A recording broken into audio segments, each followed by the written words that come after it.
Você quem está na programação da Assembleia Legislativa do Estado de São Paulo, seja muito bem-vinda, muito bem-vindo. Eu sou Arthur Neves e este é o Alesp Cidadania. No programa de hoje falaremos sobre a herpes zoster. Difícil nome? Vamos tentar entender o que de fato é a herpes? Tenho certeza que você já entendeu o que é, que você já ouviu falar, mas vamos esmiuçar um pouquinho sobre esse assunto aqui em nossa programação. Para este assunto, então, nós recebemos a doutora Keila Freitas, infectologista. Seja muito bem-vinda. Olá, obrigada. E também, de forma remota, vamos conversar com o doutor William Rezende, neurologista. Seja bem-vindo, doutor. Muito obrigado pelo convite. É um prazer estar aqui mais uma vez. Bom estar com o senhor novamente, com a Keila pela primeira vez, então, aqui. Vamos tentar entender o que é a herpes, então, como eu disse agora há pouco. Nada melhor do que conversar com a infectologista para depois a gente entender, não é? Qual que é esse lance com a neurologia? Doutora, por favor. Bom, o herpes zoster, ele é um vírus do grupo herpes, assim como o herpes simples 1, herpes simples 2, citomegalovírus, Epstein-Barr, que é o da mononucleose. Então, tem vários vírus dessa família. Mas o herpes zoster é a varicela zoster, que é aquela catapora que a gente tem quando criança. Então, quando a gente tem contato com o vírus da catapora, manifestando ou não lá na infância, esse vírus, após o quadro agudo, o primeiro contato, fica ali dormindo lá na raiz dos nervos. E em algum momento da vida, pode ser mais com mais idade, após os 50 anos, mas na verdade em qualquer momento da vida, quando a imunidade abaixa, esse vírus que está ali adormecido, hibernando, acorda e dá o quadro, aí já não mais de catapora, e sim de herpes zoster. Simples entender. Agora, o que tem a ver, doutor William, a herpes ou o herpes, né, o vírus, no sistema com o cérebro? Bom, o principal ponto do vírus da herpes é com os nervos periféricos. Ele inflama os nervos periféricos e essa inflamação, esse dano causado no nervo periférico causa a sequela mais comum dele, que é a dor neuropática, a dor pós-herpes. Mas também o vírus, ele acaba atingindo em certo grau o cérebro também, que causa maior inflamação, e o vírus fica ativo lá também de certo grau, que pode causar maior risco, devido à inflamação como um todo, maior risco da pessoa desenvolver Parkinson, da pessoa desenvolver alguma demência, e até mesmo da pessoa ter um AVC. Isso porque o vírus não está causando uma encefalite herpética, mas ele permanece em certo grau inflamando o cérebro. E essa inflamação persistente, essa inflamação que veio com o episódio, pode aumentar o risco dessas patologias. 40% maior risco de Alzheimer, de Parkinson, maior risco de desenvolvimento de uma demência como Alzheimer e até maior risco de um AVC. Doutora, geralmente a gente observa as pessoas com herpes nos lábios, por exemplo. Essa não é a herpes zoster. Não, esse é o herpes simples.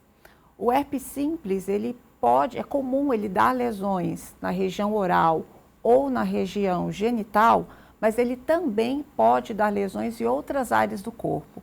Daí que em alguns momentos, quando o herpes simples se manifesta em outros locais não típicos, entre aspas, como região oral e região genital, pode inclusive ter o diagnóstico confundido com o quadro agudo do herpes zoster.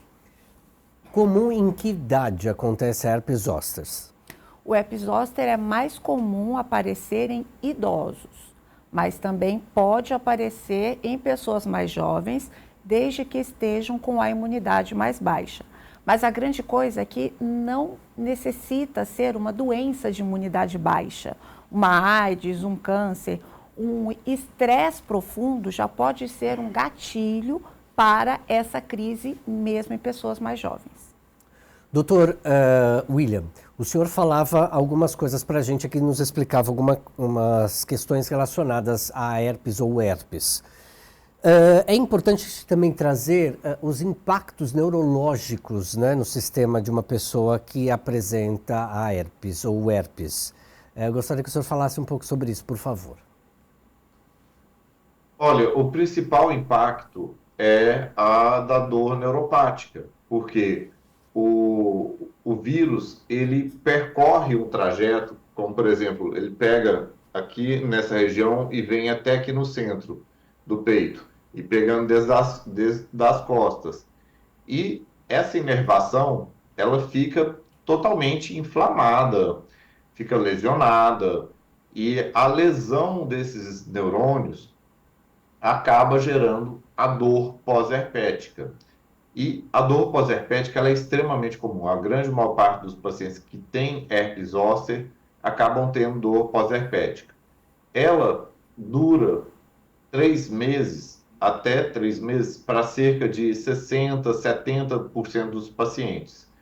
Ela até 6 meses, 90% dos pacientes melhoram da dor pós-herpética. Quando passa de 6 meses, aqueles que ainda têm dor têm tendência a ter dor crônica. E o grande difícil é uma dor neuropática extremamente limitante, sabe? A pessoa tem dor contínua, fica com dor ao toque, quando ela movimenta, qualquer mudança de temperatura, e é uma dor grande, é uma dor excruciante, é uma dor que realmente limita a pessoa. Isso pode ser na forma de coceira, de queimação, de pontada, de choque, e essa dor ela está exclusivamente no trajeto do nervo. Se o nervo passa por essa região, ela vai estar no trajeto do nervo. Essa é a dor neuropática.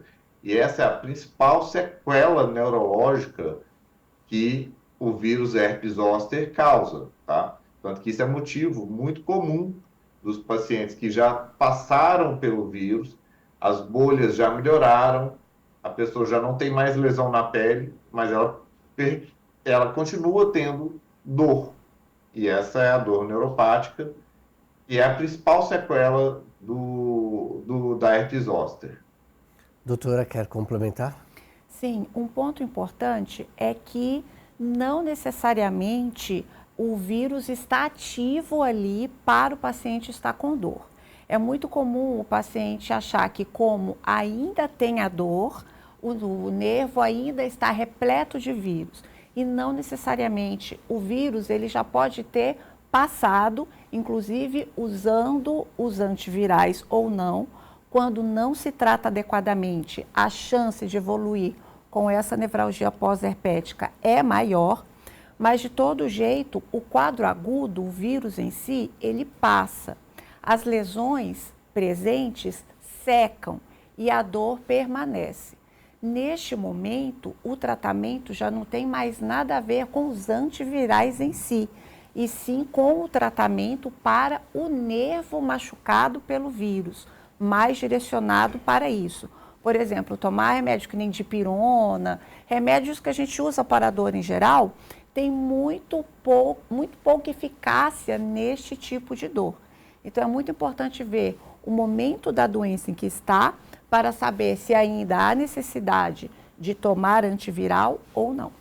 Essa seria uma forma de controlar, de fato, o vírus no corpo? Existem outras terapias ou não?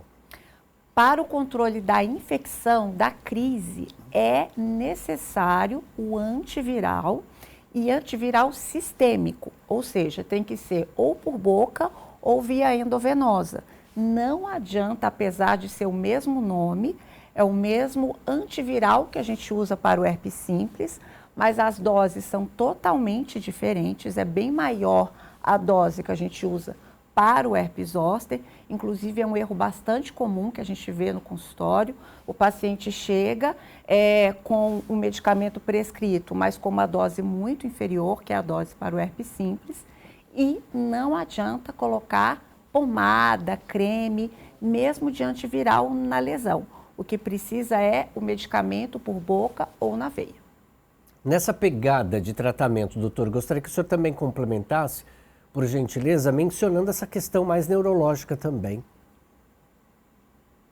Bom, o tratamento da dor neuropática, ela tipicamente vem quando a pessoa já saiu da fase inflamatória aguda, ela saiu daquele momento que está com as bolhas ainda ativas, a pele vermelha, que está literalmente inflamada a pessoa.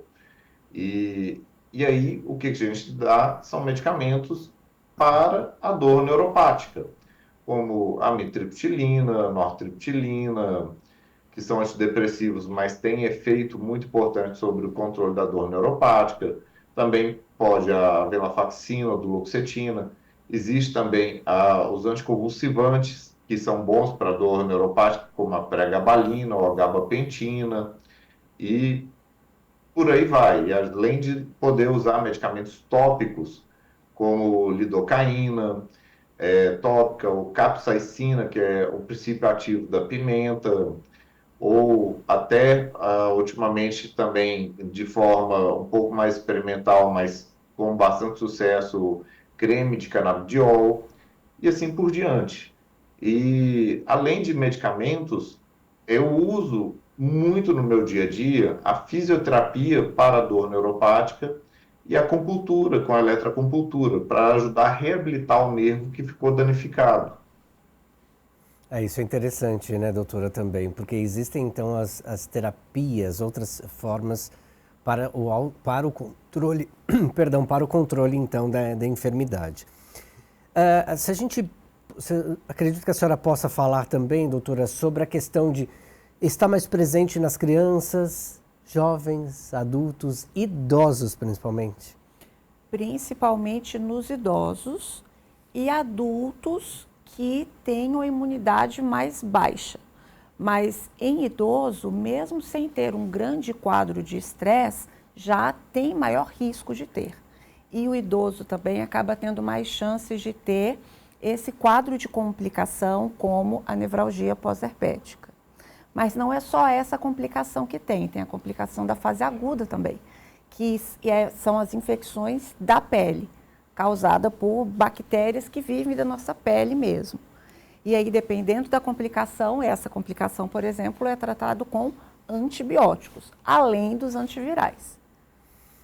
Quando a senhora fala sobre a questão dos idosos, como é que está essa realidade de tratamento no estado de São Paulo? A senhora tem acompanhado? Bom, o tratamento em si, o médico passa e o doente compra em farmácias. A grande questão é que existe uma vacina preventiva. E essa vacina, na verdade, aqui no Brasil existem duas vacinas. A vacina mais antiga era só idosos que podiam tomar. E a eficácia também não era tão boa. A vacina mais nova, apesar de estar orientado para idosos tomarem, os jovens que têm maior risco de apresentar quadro de herpes zoster também pode receber. Mas a vacina contra o herpes zoster, ela não faz parte do Programa Nacional de Imunização. Então, ela não pode ser, ela não está no SUS, não está disponível pelo SUS. Então, todos que vão, que querem, que podem, precisam comprar esta vacina. Mas vale a pena porque ela previne não só o quadro em si, como é uma forma bastante eficaz de diminuir os riscos de complicações graves. Doutor William, a doutora Kelly nos disse aqui agora há pouco sobre a questão do estresse. E aí isso também tem uma cadeia significativa com a questão neurológica, né? Eu queria que o senhor refletisse um pouquinho sobre essa realidade, por favor. Não, tem muito a ver. É muito comum do paciente chegar aqui por conta da demanda da dor pós-herpética e eu faço os tratamentos da dor, mas depois que a dor está controlada, eu comumente convido o paciente a tratar da parte psíquica para também manejar o estresse, porque a gente sempre investiga, pede exames para ver, vai que tem uma diabetes ou um câncer, um HIV, alguma outra coisa, mas o mais comum mesmo é a pessoa passar um estresse e tipicamente um estresse psíquico muito grande. A pessoa passa um estresse muito grande, um nervoso muito grande, fica realmente muito estressada e cai a imunidade. E quando a gente vai ver, a pessoa não teve isso uma única vez, isso não é um fato isolado, isso costuma ser recorrente na vida do paciente, passar por algum grau maior ou menor de estresse. E então, na forma até mesmo de prevenir novas quedas de imunidade, eu acabo convidando os pacientes a fazerem um tratamento da parte psíquica, individualizado para cada paciente, vendo que se às vezes ele tem um burnout, ou uma ansiedade, ou uma depressão, ou qualquer outro distúrbio psíquico que possa colaborar para esse estresse muito grande. E, Arthur, até fazendo uma outra ponte com a vacina, que tem uma informação de estudos recentes que saiu esse ano, que pessoas vacinadas contra herpes zoster, elas têm 40% menos risco de desenvolver demência em relação a pessoas não vacinadas. Isso é muito interessante, que parece que o sistema imune, ele aprende com a vacina e com isso ele também limpa proteínas anormais que estão relacionadas à demência.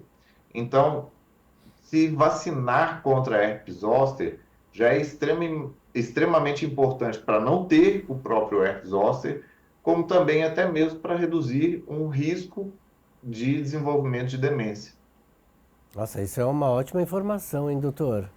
Aliás, o doutor já esteve aqui numa outra ocasião e nós conversávamos exatamente sobre isso, sobre as questões de demência, lembra-se, doutor? Então, isso é uma informação importante e um complementar, inclusive, com o programa do qual gravamos aqui na Rede Alesp. Então, muito interessante essa colocação. E aí, sobre essa questão da vacina, doutora, a gente está num momento em que a população está envelhecendo cada vez mais, né? Então, esse é um assunto interessante para a gente entender aqui na Rede Alesp, né? Se a população está envelhecendo cada vez mais, é preciso de uma atenção muito mais específica agora, neste momento, para que, inclusive, outras medicações, outros medicamentos possam ser produzidos, né? E tem muitas vacinas para a idade adulta e para a idade acima dos 50 anos, que muitas pessoas não sabem. Sabem mais ou menos da vacina da gripe, da vacina da Covid, mas tem várias outras, tanto vacinas para casos especiais, dependendo de comorbidades específicas, quanto vacinas para a população em geral pela idade adulta e idade idosa. Então, é uma coisa bastante importante, inclusive a vacina do herpes zoster, mesmo em quem já teve quadro de herpes, tem a indicação de tomar a vacina, porque pode ter outro quadro também. Não é uma doença, não é uma enfermidade transmitida pessoa para pessoa, obviamente. Ela é transmitida. Gente. É transmitida. A grande questão é que a maioria dos quadros de herpes, quando a pessoa chega a ter contato com alguém que está com as lesões ativas, ela também já teve o contato na infância, por exemplo. Então, ela não vai manifestar imediatamente naquele momento. Mas para uma pessoa que nunca teve contato com o vírus e não foi vacinada, se ela tem contato direto com as lesões ativas de uma pessoa com o herpes zoster, ela pode se infectar pelo vírus. Doutor, gostaria de complementar? Sim. E que se infectar não significa que vai ter a herpes zoster, tá? Porque já mais de 90% da população brasileira tem o vírus da herpes zoster no corpo. E então, o problema não é somente ter o vírus, tem que, lógico, que ter o vírus no corpo, mas sim a queda da imunidade, normalmente associada a um grande estresse para manifestar a doença. Então, nem costuma ser tanto preocupante o contato com uma pessoa que tem uma herpes, porque a grande maior parte das pessoas já tem o vírus previamente. E se ela tem um contato e tem o vírus, nem quer dizer que ela vai ter obrigatoriamente a herpes. Ela tem que ter uma queda da imunidade para poder manifestar a doença. E aí, como manter a imunidade em alta?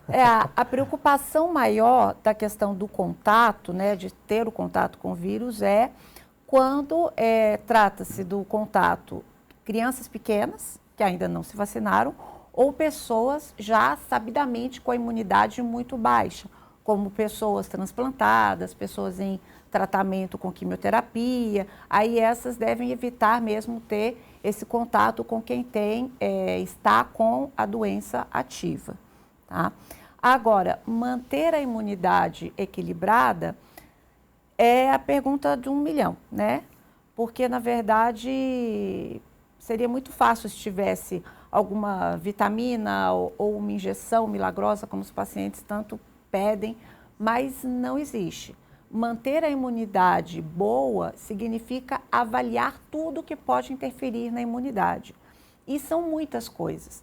Desde uma queda de alguma vitamina, que pode ocorrer realmente, até um sono não reparador, uma comorbidade crônica que a pessoa tenha, como um diabetes, por exemplo, uma alimentação pró-inflamatória, saúde mental não equilibrada, sedentarismo, um quadro infeccioso crônico. Tudo isso pode levar a coisas que vão abaixando a imunidade nas suas diversas facetas. E mantê-la boa é ver exatamente o que está baixo e tratar esta causa base. Tem um dado aqui, doutora e doutor, dizendo assim: Piracicaba, São Paulo, no interior do estado, registrou aumento de 122% no número de atendimento ambulatoriais e hospitalares para casos de herpes zoster entre 2022 e 2023. Esses dados são da Secretaria de Estado da Saúde de São Paulo. O que me chama a atenção aqui não é somente o número elevado, obviamente, no aumento, mas também a notícia vem de Piracicaba, no interior do estado. Aí tem uma situação, né? Nós aqui estamos na capital paulista, né? Grande São Paulo, enfim. Se a gente pegar, aí são duas colocações que eu gostaria de fazer. Primeiro, o aumento do número de casos em Piracicaba e um interior do estado. Como é que está essa realidade da enfermidade na Grande São Paulo, na capital e no interior do estado, doutora? Na verdade, eu nunca tenho observado especificamente um aumento dos últimos tempos. Sempre teve muito quadro. Eu não sei se de repente as pessoas estão diagnosticando mais e antes diagnosticavam menos. Pode ser por isso. Sim. É claro que quadros infecciosos, por exemplo, que nem a gente acabou de passar pela pandemia da Covid. A Covid em si, a gente não vê isso só com Covid, mas Covid é uma doença que inflama muito e ainda mais tempo que o próprio vírus em si, tanto que muitas pessoas tiveram quadro de pós-Covid e ainda tem, né? A gente viu isso com dengue também, quadros de pós-dengue, mas a questão é que Covid foi todo mundo pegando. Então, isso mudou a população de uma forma que em outros momentos a gente ainda não tinha visto. Então, isso pode sim acabar contribuindo também para ter um aumento de imunodeficiências secundárias, devido a esse quadro inflamatório. Sem contar que a Covid também acaba servindo de gatilho para outras doenças, pacientes que inclusive começaram com doenças autoimunes pós o quadro de Covid. Então, isso pode ser um fator que tem interferido, sim, em ter mais casos. Mas, de forma geral, eu não sei se o William tem essa mesma impressão, mas em termos de consultório, mesmo antes da pandemia e até hoje, sempre são muitos e muitos casos mesmo. Doutor William, por favor. Não, tem a mesma percepção. Pelo menos no consultório eu não não achei que tenha aumentado ou diminuído tanto quanto antes.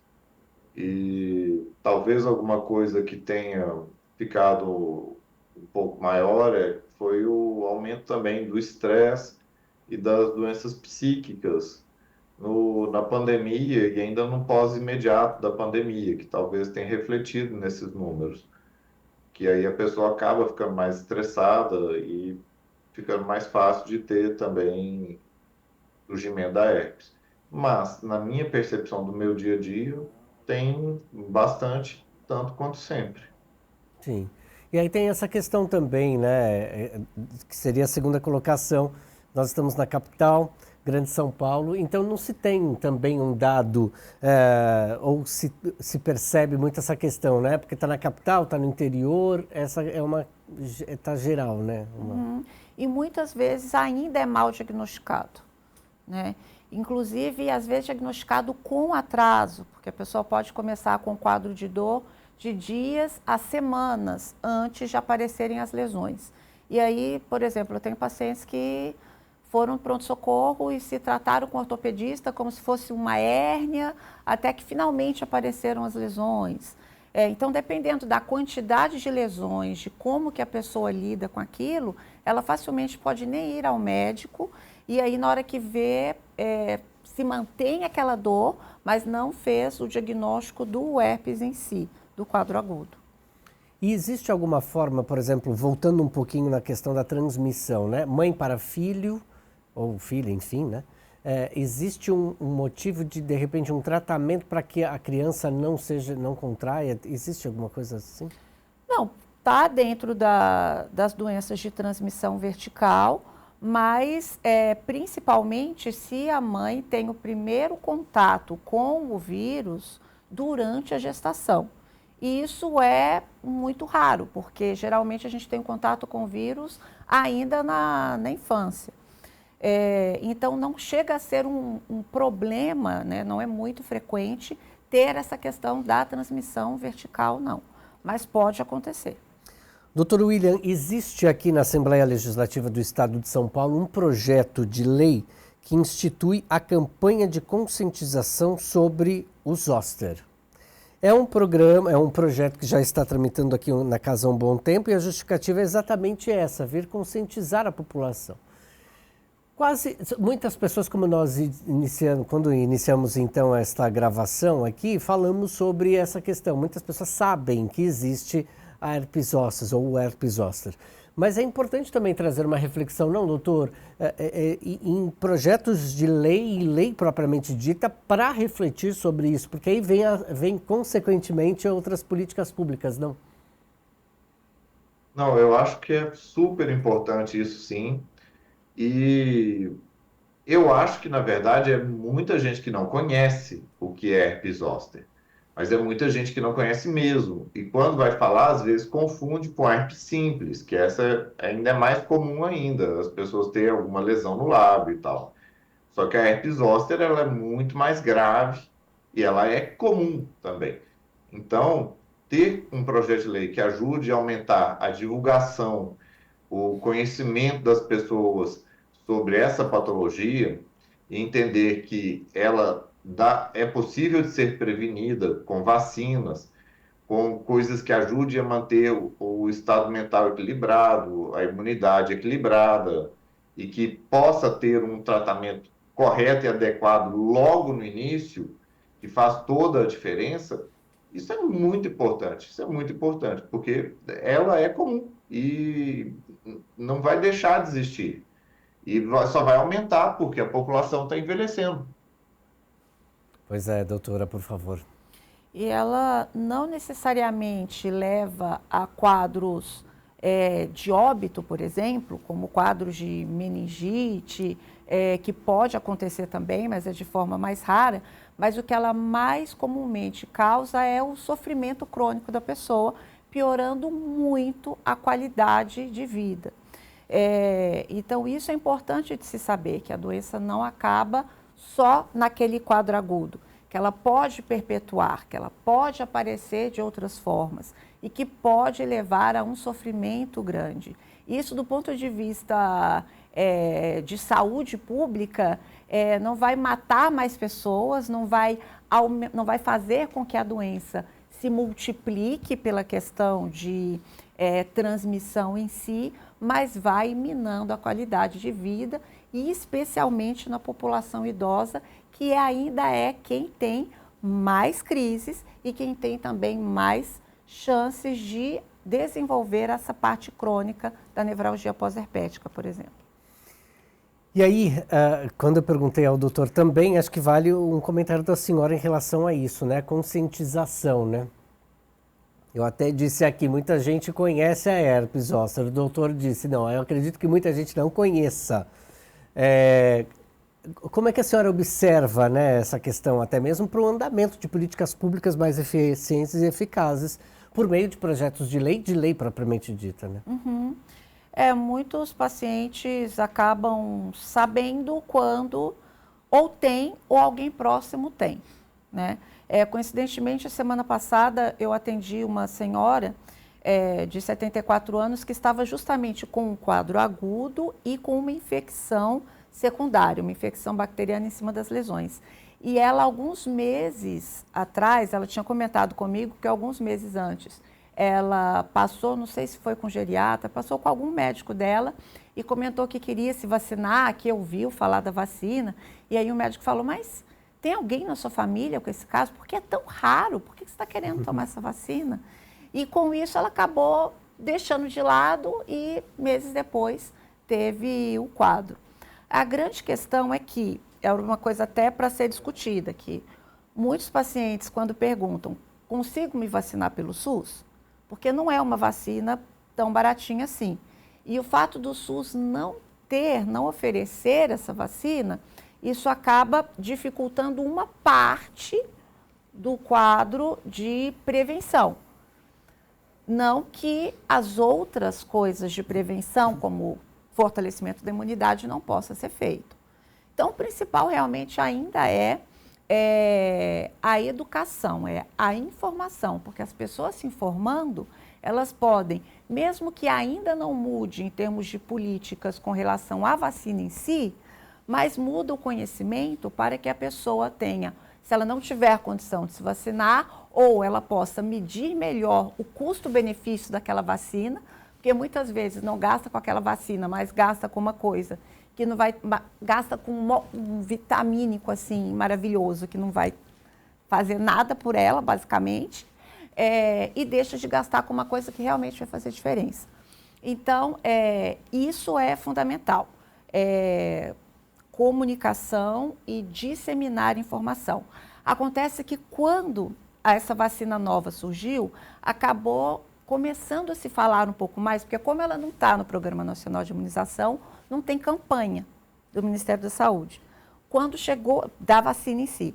Quando chegou a vacina, como a empresa obviamente queria vender, aí ela começou, não uma campanha, mas a fazer mais propaganda sobre o quadro do herpes zoster, e realmente muitas pessoas que ainda não conheciam, começou a conhecer por causa dessa divulgação.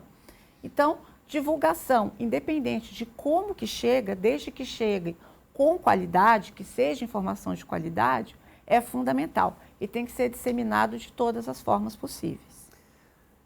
Bom, doutora, a senhora já trouxe aqui algumas diversas reflexões nesses quase 40 minutos que nós estamos batendo papo aqui, mas eu gostaria que a senhora trouxesse novamente uma reflexão de uma questão que já falamos aqui hoje no programa, que são sobre as consequências do herpes zoster na vida das pessoas. Uhum.